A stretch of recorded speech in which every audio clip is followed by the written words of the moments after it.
고린도후서 2장 1절에서 11절이죠. 근심하게 하는 사람들, 이런 제목으로 함께 주요 음성을 듣겠습니다. 공동체 안에는 근심을 가져다주는 사람이 있는가 하면 기쁨을 주는 사람들도 있습니다. 그리스도인들은 가정이나 교회나 사회에서 근심을 주는 사람들이 아니라 기쁨과 평안을 가져다주는 사람들이 되어야 합니다. 사도 바울을 통해서 복음을 듣고 구원받아 세워진 고린도 교회 안에는 근심이 가득했습니다. 거짓 교사들이 들어와서 사도 바울 복음을 전하여 주고 그리스도의 영된 교회를 세우는 일에 헌신했던 그 사도 바울을 헐뜯고 또 그의 가르침을 부인하면서 그 성도들로 하여금 분열과 갈등을 야기시켰고 영적으로 혼란스럽게 하였으며 사도 바울과 모든 성도들을 근심하게 만들었습니다. 특히 사도 바울이 고린도 교회를 방문하는 그 계획을 변경한 일로 인해서 더욱 그를 비난하고 있었습니다. 이 모든 일은 바울 스스로가 결정한 것이 아니라고 했습니다. 하나님께서 계획하셨고 또 하나님의 뜻에 따르는 일이었음을 증거하였습니다. 이 사도 바울은 거짓 교사들과 그의 주장에 미혹되어서 자신의 소됨을 부인하고 그를 통해서 증거되는 복음의 말씀까지도 부정하려고 하는 이 성도들로 인해서 마음에 근심이 있었습니다. 이런 상태에서 교회를 방문하는 것은 바람직하지 않다라고 생각했습니다. 근심이 가득한 모습으로 그 성도들을 만나고 싶지 않았습니다. 그래서 오늘 2장 1절에 보면 내가 다시는 너희에게 근심 중에 나아가지 아니하기로 스스로 결심하였다 그랬습니다. 하나님께서는 사도 바울이 근심하는 마음으로 고린도 교회를 재차 방문하는 것보다는 좀 더 시간을 두면서 그들에게 편지를 통해서 권면하는 것이 옳다라고 여기셨고 사도 바울의 방문을 연기하게 하신 것입니다. 오늘날도 마찬가지입니다. 교회 안에 지체들에게 고통을 주고 근심을 가져다 주는 사람들이 있습니다. 이렇게 교회와 지체들에게 근심하게 하는 사람들, 그런 사람들에 대해서 우리는 어떻게 대해야 할까요? 오늘의 말씀을 통해서 하나님의 뜻을 분별하고 깨닫는 시간이 되어야 할 것입니다. 첫째는 교회 안에는 이렇게 근심하게 하는 사람들이 반드시 있다는 것입니다. 없으면 좋겠지만 교회 안에 있다는 것입니다. 5절에 보니 근심하게 한 자가 있었을지라도 나를 근심하게 한 것이 아니요 어느 정도 너희의 모두를 근심하게 한 것이니 어느 정도라 하면 내가 너무 지나치게 말하지 아니하려 함이다 그랬습니다. 하나님의 은혜로 구원받아 감사하며 기뻐하며 주님을 섬기는 하나님의 자녀들이 모인 곳이 교회입니다. 교회 안에는 언제나 감사와 기쁨과 평강이 넘쳐야 맞습니다. 그럼에도 불구하고 서로에게 근심을 주는 그런 사람들이 있었다라고 하는 것입니다. 근심이라고 하는 뜻은 마음이 놓이지 않아서 속을 태우는 감정적인 고통이나 고민입니다. 고린도 교회 안에 바울과 또 모든 지체들을 근심하게 하는 사람들이 있었다는 것입니다. 거짓 교사들에게 이렇게 근심하게 하는 일들이 어느 정도 너희 모두를 근심하게 했다고 했으니까요. 한두 사람이 아니라 교회 전체에 근심을 끼치는 이런 일들이 있었다는 것입니다. 주님께서는 우리가 이렇게 근심하게 하는 자가 되기를 원치 않으십니다. 에베소서 4장 30절에도 보면 하나님의 성령을 근심하게 하지 말라. 그 안에서 너희가 구원의 날까지 인치심을 받았느니라 그랬습니다. 예수 믿고 구원받는 순간 하나님의 성령님께서 우리 가운데 임하시죠. 성령의 감동이 없이는 예수님을 주로 고백할 수도 없고 우리의 온전한 구원에 이를 수가 없는 것이죠. 성령으로 거듭나지 않으면 하나님의 나라를 볼 수도 없고 들어갈 수도 없습니다. 그러니까 성령의 인도하심을 따라 살아가는 그리스도인들은 구원이 완성되는 그날까지 항상 우리 안에 우리를 인도하시는 성령님을 근심케 해서는 안 된다라고 말씀하고 있습니다. 그러니까 우리 안에 성령이 계시면 우리가 성전이 되는 겁니다. 예수 그리스도의 몸인 교회, 이 교회 또한 주님이 함께 계시는데 주님과 또 성령의 인도하심을 따라 살아가는 삶을 거부하고 교회를 성도들을 근심케 하는 일이 있어서는 안 됩니다. 고린도 교회 안에 이러한 일들이 있었고 오늘날 교회 안에도 있다는 것입니다. 그럼 근심하게 하는 일들은 어떤 것입니까? 첫째는 이런 겁니다. 주의 종과 또 지체들을 비난하는 일, 이것은 교회와 지체들을 근심하게 하는 일입니다. 고린도 교회 안에도 거짓 교사들이 있어서 복음을 전해서 고린도 교회를 세우게 했던 사도 바울, 또 그의 가르침을 비난하고 부정하는 사람들이 있었습니다. 하나님이 세우신 종들과 재직들이 자신들의 생각과 다르거나 마음에 안 든다고 해서 비난하고 거짓을 만들어 유포하고 갈등과 혼란을 일으키는 일들, 이 일을 앞서서 행하는 사람들이 바로 교회와 하나님을 근심하게 하는 일입니다. 이런 일들이 있어서는 안 됩니다. 두 번째는 말씀을 떠나서 죄악 가운데 살아가는 사람들이 교회와 하나님께 근심이 되는 사람들이에요. 말씀을 떠나 죄악 가운데 행하는 사람들. 우리 하나님의 자녀들은 언제나 하나님을 기쁘시게 하고 그렇기 때문에 없는 교회 머린 예수님이죠. 예수님을 기쁘시게 하는 사람들이 돼야지 근심하게 하는 사람들이 되어서는 안 되는데요. 하나님을, 그리스도를 근심하게 하는 일이 뭐냐? 죄악 가운데 살아가는 겁니다. 성경에 보면 하나님이 크게 근심하셨던 때가 있습니다. 창세기 6장 5절로 6절에 보면 노아의 홍수 심판이 있었던 때입니다. 그때 하나님께서 이렇게 말씀하셨습니다. 여호와께서 사람의 죄악이 세상에 가득함과 그의 마음으로 생각하는 모든 계획이 항상 악할 뿐임을 보시고 땅 위에 사람 지으셨음을 한탄하사 마음에 근심하시고. 하나님의 근심을 보십시오. 사람들의 죄악이 세상에 가득했다 그랬습니다. 모든 사람들의 생각과 계획이 악하다 그랬습니다. 그것 때문에 하나님이 근심하셨다. 이 하나님의 근심은 무엇으로 나타났습니까? 심판으로 나타났습니다. 노아의 그의 가족 8식구를 남기고는 다 죽었습니다. 여러분, 이 하나님을 근심하게 하는 일들이 얼마나 심각한 일을 초래하는지 아시겠습니까? 교회와 하나님을 근심하게 하는 일은 매우 위험한 일입니다. 그것은 곧 악을 행하는 거예요. 하나님을 떠나서, 하나님의 말씀을 떠나서 함부로 악을 행하고 살아가는 일. 우리 안에 있는 성령도 근심하시지만 하나님도 근심하고 모든 교회를 근심하게 만드는 일입니다. 윤리적 혹은 도덕적으로, 인격적으로 우리 그리스도인들은 세상 사람들보다 더 나아야 합니다. 구별이잖아요. 더 거룩한 사람들입니다. 하나님의 율법과 하나님의 말씀 앞에서 우리는 거룩하고 의로운 사람들로 살아가야 마땅한 것입니다. 그리고 자신들의 잘못을 깨닫고 끊임없이 돌이키고 온전한 모습으로 주님을 따르는 사람들이 되어야 합니다. 오늘날 뉴스에 드러나는 비리, 또 죄가 공개되는 죄종들의 모습을 보세요. 목회자들의 모습, 또 그리스도인들의 모습을 보십시오. 부패와 죄악을 보면서도 세상 사람들은 이런 모습을 보면 하나님에 대해서, 예수 그리스도의 그 복음에 대해서 마음이 닫혀버리고 맙니다. 이것이 다 일반화되어 버렸어요. 전혀 느끼지를 못해요. 그게 얼마나 심각한 상황인가를. 이것이 얼마나 교회를 근심하게 하는 일이고 하나님을 근심하게 하는 일인지를 우리는 잘 알아야 합니다. 우리 그리스도인들은 빛입니다. 이 세상에 빛된 삶을 살아야 될 사람들이에요. 착한 행실로 말미암아 우리를 보고 하나님께 영광을 돌리도록 해야 하는 사람들입니다. 오늘날 이 교회가 빛을 잃어버렸어요. 거룩한 삶을 잃어버렸습니다. 하나님의 말씀을 생명같이 소중하게 여기고 의를 소중하게 여기고 주님의 말씀을 따라 순종하는 삶을 던져버리고 부패하고 세속화되어져 가는 일. 이것이 바로 하나님을 근심하게 하는 일이고 그 결과는 매우 참담합니다. 우리는 이것을 간과해서는 안 될 것입니다. 세 번째, 근심하게 하는 일은 잘못된 진리를 가르치거나 따르는 것입니다.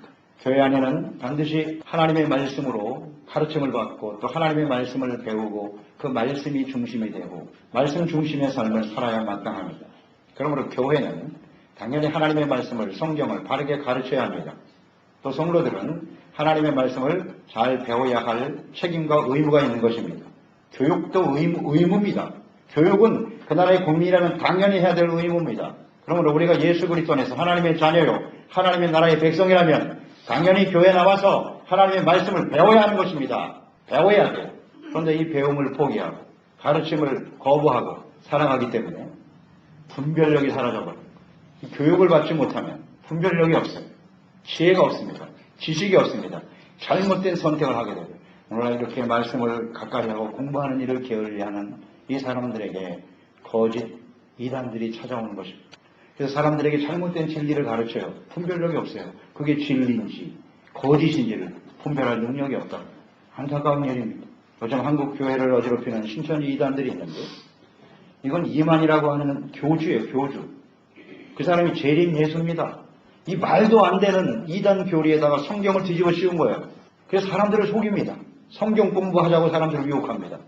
교회 안에서 하는 성경 공부에는 관심을 보이지 않고 다른 교회 밖에서 무슨 성경 공부를 하자고 유혹하는, 여기에 다 걸려 넘어가는 거예요. 안타까운 일입니다. 하나님의 말씀을 잘 배워야 합니다.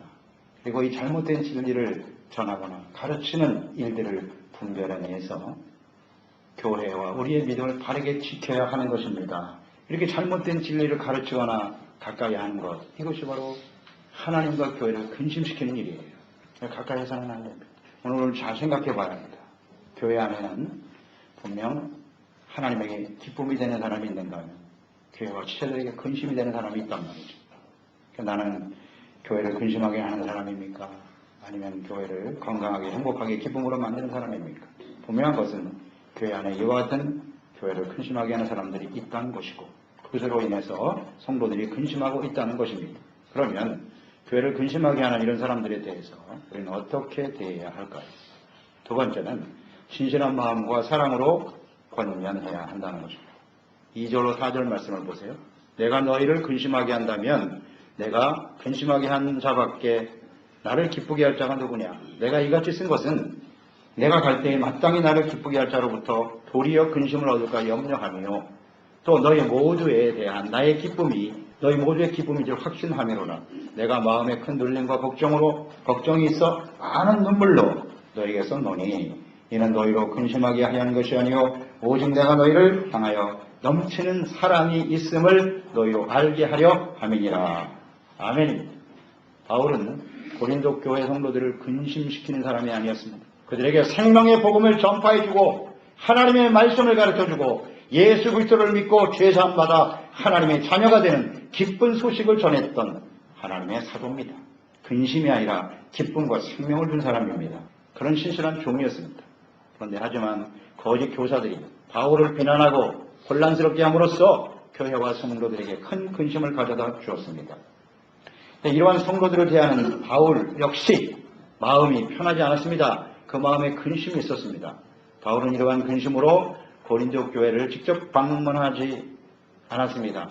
그런 근심된 마음을 가지고 방문하기를 원치 않았습니다. 이러한 상태에서 방문하게 되면 서로 기쁨으로 만나야 될 사도와 성도들이 서로를 비판해야 되고 논쟁을 해야 되고 그것을 바로잡기 위해서 또 여러 가지 책망을 해야 되고 마음이 무거웠습니다. 그래서 직접 방문하기보다는 성도들을 위해서 편지를 적어서 보내고 그들을 책망하려고 하는 목적이 아니라 징계하려고 하는 목적이기보다는 그들이 진실한 마음으로 깨닫고 돌이키기를 간절히 원했던 것입니다. 주의 종들, 하나님의 말씀을 가르치고 증거하는 목회자들, 성도들은 서로 기쁨이 되어주는 관계가 맞습니다. 서로에게 기쁨이 돼야 돼요. 목회자들에게 기쁨은 무엇이겠습니까? 하나님의 말씀을 전해주고 그 말씀을 들을 때 성도들이 그 말씀을 통해서 하나님을 알고 그 말씀 앞에서 자기의 죄를 깨닫고 회개하고 용서받고 은혜받고 그 말씀으로 점점 성숙되어져가는 그런 모습을 볼 때 그것이 주의 종들에게는 목회자들에게는 가장 큰 기쁨입니다. 나를 얼마나 인정해주고 나를 얼마나 잘 대접해주고 그런 게 중요한 게 아니에요. 그런 게 기쁨이 아닙니다. 하나님의 말씀 안에서 빠르게 성숙하는 모습이 가장 큰 기쁨이에요. 또한 성도들 입장에서도 마찬가지입니다. 자신들에게 하나님의 말씀을 가르쳐주고 하나님의 말씀을 통해서 우리를 온전케 하고 신실한 하나님의 자녀와 그리스도인으로 성숙시켜가게 해주시는 주의 종들은 성도들에게 가장 큰 기쁨입니다. 성도들 역시 목사가 나를 얼마나 인정해주고 나를 얼마나 사랑해주고 하나님의 말씀을 통해서 주님 안에서 우리를 온전케 해주는 하나님의 말씀은 책망과 교훈과 의로 교육하고 하나님의 사람으로 온전케 하는 것 아니겠습니까? 이것을 우리를 말씀을 통해서 우리를 바르게 세워준다고 하는 건 얼마나 기쁨이고 소중한 일인지요. 그것이 올바른 죄종과 성도들의 관계가 되어야 하는 것입니다. 바울은 고린도 성도들이 복된 하나님의 말씀으로 서로 만나서 기쁨을 가지고 교제하기를 간절히 원했습니다. 원래 처음에는 그랬어요. 오직 복음을 통해서 기뻐했고 하나님의 말씀을 가르치고 듣는 배우는 그 성도들이 그 교제 안에서 참된 기쁨을 가지고 있었던 것입니다. 그런데 서로에게 근심을 가져다 주는 관계가 되고 말았어요. 이것이 얼마나 가슴 아픈지요. 그래서 사도 바울은 진정성을 가지고 많은 눈물을 흘리면서 글을 썼다고 했습니다. 이 글이 아마 고린도전서일 것이고 발견되지 않은 책망의 서신이라는 것이 있어요. 근데 그건 발견되지 않았습니다. 그 고린도 교회 성도들을 향해서 강하게 책망한 그런 서신들이 있었다고 합니다. 그런 간절한 마음으로 써서 보냈어요. 사도 바울이 편지를 통해서 그들을 책망하거나 권면하는 일은 그들을 근심하게 하는 것이 아니라 그 잘못된 모습을 빨리 버리고 원래의 우리의 그리스도 안에서의 교제와 만남이 회복되기를 간절히 원했기 때문에 그 사랑하는 마음, 내가 당신들을 얼마나 사랑하는가를 진실한 마음으로 증거하고 나타내기 위해서 보냈던 것입니다. 사도 바울은 고린도에만 가서 복음을 전한 것이 아닙니다. 마게도냐, 아시아 많은 곳에 가서 복음을 전했고 수많은 교회들이 세워졌습니다. 고린도 교회 그 중에 하나일 뿐입니다. 사실은. 그런데 고린도 교회가 사도 바울을 부인하고 그 가르친 복음을 지금 인정하지 않고 있어요. 비난하고. 그렇다면 사실 사도 바울 입장에서는 다른 사역에 더 집중하면 그만이에요. 다른 교회들을 돌보면 그만이라고요. 그들은 본인들이 알아서 선택할 일이니까. 그런데 이 고린도 교회를 위해서 사도 바울은 2번이나 방문했고 이 하나님의 말씀을 고린도 전서, 후서, 발견되지 않은 서식까지 계속 보냈어요. 왜 그렇게 했습니까? 그 사람들을 근심하게 하기 위해서? 그게 아닙니다. 진실로 사랑하는 마음이 있기 때문에 관심을 가지고 바른 길로 인도하기를 간절히 원했던 것입니다. 주님의 사랑 안에서 이렇게 서로에게 기쁨이 되어주는 교회가 되도록 우리는 항상 힘써야 하는 것입니다. 사랑으로, 눈물로써 그들을 바르게 세워주는 일을 위해서 권면하고 이끌어주는 그런 교회와 지체들이 되어야 해요. 근심하게 하는 사람들 우리가 무시할 수도 있어요. 외면할 수도 있어요. 상대를 안 해버리면 그만이에요. 그러나 그렇게 해서는 안 되고 오늘 사도 바울처럼 진실한 마음으로 사랑으로 권면하고 세워가는 사람들이 되어야 하겠습니다. 세 번째는 징계가 필요합니다. 또 용서와 위로가 필요하다고 말씀합니다. 6절에 말씀하죠. 이러한 사람들, 근심케 하는 사람들이죠. 많은 사람에게 벌받는 것이 마땅하도다. 이렇게 되어 있습니다. 고린도 교회와 성도들을 근심하게 하는 사람들, 교회를 어지럽히게 하는 사람들 반드시 교회 안에서 벌을 받는 것이 마땅하다. 이렇게 말씀합니다. 왜 그들이 벌을 받는 것이 마땅할까요? 그렇게 교회를 근심시키고 힘들게 하였음에도 불구하고 교회나 혹은 다른 지체들이 그냥 방치하고 내버려두면 그 사람은 어떻게 될까요? 자신의 잘못을 깨닫지 못하게 된다는 거예요. 돌이킬 기회가 없다는 것입니다. 징계라고 하는 것은 그 사람의 잘못을 깨닫고 돌이키게 하는 데 목적이 있는 것입니다. 그 사람을 저주하고 비난하고 그러기 위해서 하는 것이 아닙니다. 잘못을 깨닫고 돌이켜서 회개하고 돌이켜 온전한 그리스도인이 되도록 그리스도의 몸된 교회 안에 온전한 지체가 되도록 하기 위함입니다. 교회가 이렇게 교회를 어지럽히고 근심하게 하여 공동체를 파괴하는 사람에 대하여 아무도 이야기하지 않는다면 그 사람은 그대로 돌이키지 못하다가 하나님의 심판 앞에 서게 될 것입니다. 직면하게 되겠죠. 징계를 받는 사람이 진정으로 회개하고 돌이켰다면 우리 또 어떻게 돼야 할까요? 회개하고 돌이켰다면 용서하고 위로해 줘야 한다는 것입니다. 첫째는 징계고 깨닫고 돌이키면 용서하고 바라줘야 한다는 거죠. 7절로 8절에 말씀합니다. 그런즉 너희는 차라리 그를 용서하고 위로할 것이니 그가 너무 많은 근심에 잠길까 두려워하노라. 그러므로 너희를 권하노니 사랑을 그들에게 나타내라. 그래서 회개하고 돌이킨 사람들, 그런 사람들을 용서하고 위로해 줘야 한다. 왜 그래야 할까요? 이유가 있겠죠. 첫째는 하나님 앞에서 우리 모두는 다 죄이니까 우리도 근심하게 하는 사람 중에 하나라는 거죠. 그들과 다르지 않다. 그러니까 우리 다른 사람들에 대해서 비난의 화살을 쏠 수 없는 이유는 우리 자신도 크고 작은 모습으로 하나님께 범죄하고 있고 그 일로 인해서 하나님이 근심하게 하는 사람들 중에 있기 때문에 우리는 다른 사람들을 무작정 비난할 수만은 없다는 거죠. 용서하고 위로해야만 한다는 겁니다. 하나님께서도 우리를 사랑하시고 또 징계하시고 회개할 때 용서해 주셨기 때문에 우리도 그와 같은 자세로 우리 지체들을 대하는 것, 근심하게 하는 사람들을, 회개하는 사람들을 대하는 것이 맞습니다. 두 번째는 왜 용서가 필요하냐면 관계 회복 때문입니다. 하나님과 또 성도들 간의 관계가 회복되어야 하기 때문입니다. 범죄한 사람들은 죄를 지면 일단 하나님과의 관계가 깨어지는 것입니다. 그리고 사람들 관계 속에서도 근심하게 하고 죄를 짓고 상대에게 상처를 주고 힘들게 하면 그 관계가 깨어집니다. 그 깨어진 관계가 회복되려면 어떻게 해야 될까요? 반드시 용서가 있어요. 하나님이 우리를 용서하셨기 때문에 오늘 우리가 그리스도로 말미암아 하나님과 화목하게 된 것입니다. 하나님의 자녀가 된 것입니다. 십자가는 용서입니다. 이런 용서를 우리가 실천하지 않으면 먼저 우리가 하나님과의 관계가 올바로 세워지질 못해요. 내가 누군가를 끊임없이 미워하고 정죄하고 있다면 이미 하나님과 나와의 관계는 바르지 못한 것입니다. 형제를 미워하고 욕하고 이게 다 살인이라고 했습니다. 예수님께서. 형제를 미워하는 것이 곧 살인이다. 내가 죄를 짓기 때문에 내가 하나님과의 관계가 끊어져 버려요. 내가 그 사람을 진심으로 용서해야 내가 하나님과의 관계가 회복이 돼요. 그리고 성도들 간의 관계가 회복이 돼요. 그 사람이 진정 용서를 받아야 그 사람도 하나님과의 관계가 회복이 되는 거예요. 관계 회복 때문에 우리는 반드시 용서를 실천해야만 하는 것입니다. 너무 그 사람을 용서하지 않고 잘못했다고 과거의 죄를 계속 주홍구씨 같이 이마에 새겨놓고 너는 죄인이다 죄인이다 뭐라 버리면 그 사람은 어떻게 됐습니까? 그 공동체 안에서 떠나고 마는 것입니다. 결국 예수님을 떠날 수도 있어요. 매우 심각한 일이 벌어지는 것이죠. 주님이 우리를 용납하신 것처럼 정말 사랑하는 마음으로 용납하는 마음으로 받아들여야 합니다. 여기 사랑을 나타내라 그랬죠. 그 사랑은 뭐냐? 용서하는 사랑입니다. 용납하는 사랑입니다. 이것이 필요해요. 징계의 목적은 분명합니다. 사람들이 회개하고 돌아와 올바른 하나님의 사랑이 되는 것. 그래서 우리가 어떤 책망을 하거나 권면을 하거나 징계를 할 때는 그 마음속에 용서와 사랑이 있어요. 그것이 삶의 중심이 되어야 해요. 그래야 사람들을 바르게 세워줄 수가 있습니다. 35살의 젊은 나이에 미국 텍사스의 어느 교회에 담임 목사로 부임하는 목사님이 있었습니다. 그 목사님의 취미는 사냥이었습니다. 좀 은혜가 안 되는 취미를 갖고 있어요. 어느 날 사냥을 나갔습니다. 노루가 하나 웅크리고 있는 것을 보고 총을 쐈어요. 가서 보니까 노루가 아니라 사람이 쓰러져 있는 거예요. 사람이 죽었어요. 노루를 보고 쐈는데 거기에 사람이 지나가다 맞았던지 사고가 일어나요. 이 모든 사실을 가서 알리고 그러나 뭐 과실치사잖아요. 알고 쓴 것은 아니니까. 그래서 집행유예로 정리가 되었습니다. 그래서 이 목사님 마음속에는 목사가 사람을 죽였다는 것 때문에 너무나 마음의 죄책감이 커서 교회의 사실을 숨길 수도 있으나 그대로 알렸습니다.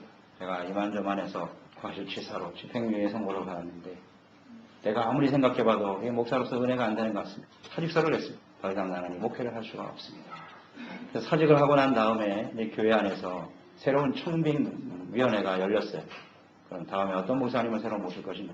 회의를 하는 중에 그 목사님을 우리가 한번 용서합시다. 우리 교회에서 용서합시다. 그 목사님이 고의로 사람을 죽인 것도 아니고 실수로 한 것이 아니냐. 그래도 목사가 그 은혜가 안 되게 사냥이 뭡니까 사냥이. 그 시간에 기도하고 말씀을 준비해야 될 사람이 사냥이나 다니고 자격이 없어요. 그런 사람들도 있고. 그래도 그 과실치사하고 이미 형을 받았지 않습니까? 그걸 또 우리에게 솔직하게 고백을 했고 그리고 자신이 책임을 지고 물러나지 않았습니까? 하이서를 내고 그걸 속이고 숨겼다면 문제가 되겠지만 그러니 한 번만 우리 교회에서 용서합시다. 만약 우리가 그 목사님을 받아주지 않는다면 그 목사님은 사람 죽인 목사다 이렇게 평판을 받아서 어디서 목회를 하겠습니까? 어디 가서 목회를 하겠어요? 그거는 평생 죄책감 속에서 사역도 하지 못하고 인생은 끝나고 말지 않겠습니까? 이런 주장들이 일어나니까 그래서 이 목사님을 받아줬어요. 용서해 주기로 결의를 했어요. 그래서 이 목사님이 정말 그 책임을 통감하기 위해서 기도하고 있었는데 다시 한번 기회를 주니까 너무 감사해서 하나님이 또 교회가 나를 용서해 주었다고 하는 이것 때문에 정말 일평생 교회를 위해서 성도들을 위해서 그 사랑의 은혜에 감사하는 마음으로 헌신했어요. 그래서 그 교회가 미국에서 가장 큰 교회 중에 하나인 교회로 성장했습니다. 그 교회가 바로 달라스 제1침례교회.